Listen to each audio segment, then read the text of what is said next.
Hi, my name's Phil. I like talking about politics, and in this video, with recession confirmed, I'd like to discuss where I think this leaves the Tories in terms of their plans for a May election. Will they stick with it? Will they go for the autumn election that they've been trying to convince us was the plan all along? But first, if you'd like to be notified of daily news and politics, please subscribe to the channel. So I have said that if we enter recession, surely that would reduce the chance of a May election.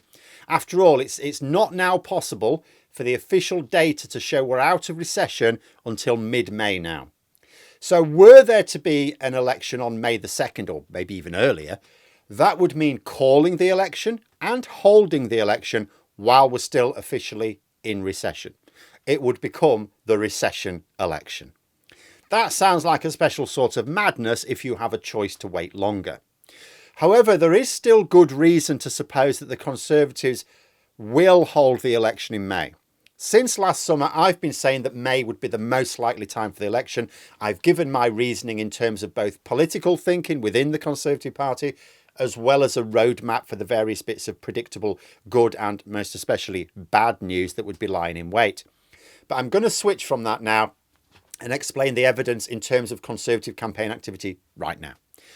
Since the start of the new year, Tory strategist Isaac Levidow has been working full-time at CCHQ. This will be costing the Conservatives a lot of money. That's Conservative campaign headquarters, by the way. The building, which was temporarily closed recently, like last year or the year before, it was closed for a time to save money for the party. They weren't even cleaning it. That is now at full capacity, I'm told. You won't read this in the media, but you follow the right people on Twitter and reports are that it's a hive of activity and has been since the start of January. It's up to election footing. It's also reported that Isaac Levidow is in and out of Downing Street multiple times a day. Why would someone who's employed for your general election strategy be in and out of Downing Street multiple times a day if the election is not for another 8 or 9 months? You wouldn't. That's not normal for over half a year away from the election. In fact, it would be ridiculous. They are 100% aiming for May. We also know that the Conservatives have been spending hand over fist on other campaign costs like social media advertising. I've already said it's not really possible to maintain this level of spend until an autumn election. And why do I suspect that they are burning through cash when I don't have access to their accounts? Because they've spent almost nothing on the two very important by-elections today. Even if the Tories felt they weren't going to win, the scale of victory or defeat matters as well. They should have made it as close as possible. The Tories should have fought for these by-elections as an opportunity to do three things. First, get MPs and activists in the region match fit for the general election. Second, try out some campaign lines to learn lessons for the main event. And third, to at least reduce the scale of defeat. And under the right circumstances, I mean, maybe if they'd have gone for it, they could have sneaked one of them. It was certainly worth doing if they had the funds spare. They haven't. So the conclusion has to be that they don't have the funds spare. And it's not like the Tories can expect a lot of donations now. As I've discussed recently, a lot of their donors donate as an investment, a quid pro quo. Nobody rates the Tories' chances in this coming election, so those sorts of donations are not really going to happen.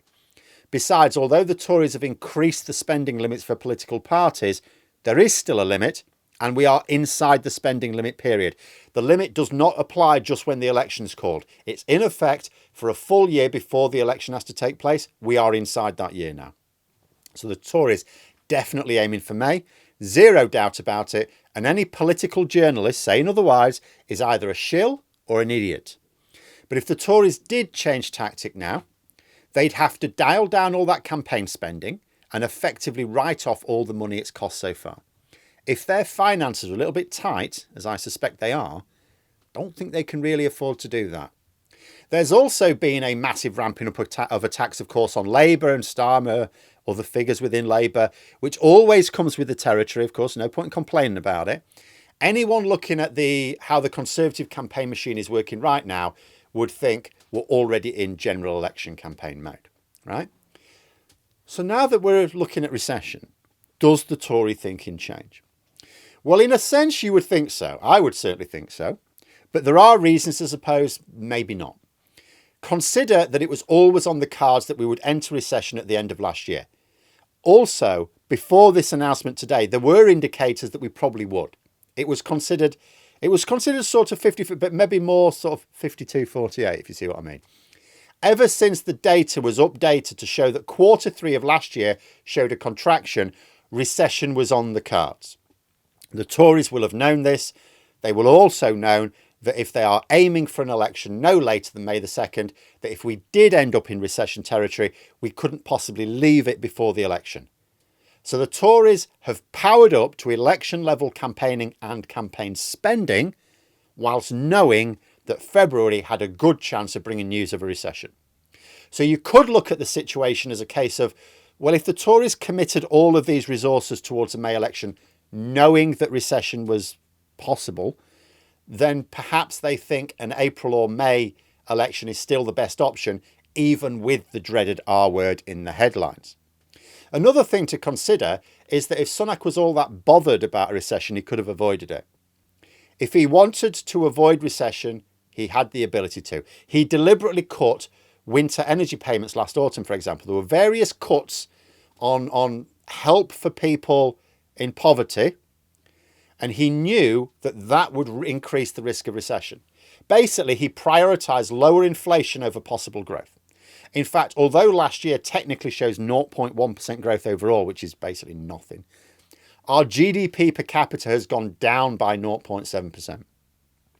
Sunak deliberately created the conditions for this to happen in his pursuit of lower inflation, which indicates that Sunak and his strategists did not necessarily consider risking recession to be all that serious as a consideration in their plans. Because if they had, they would have said, well, let's make sure we avoid recession then, wouldn't they?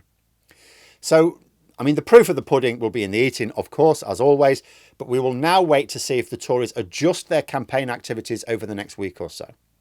They must have been anticipating this, so they must have already decided what to do depending on whether we dodge the recession bullet or not. If they seem to scale back their campaign activities, yes, that would be an indication that they're probably going to go long.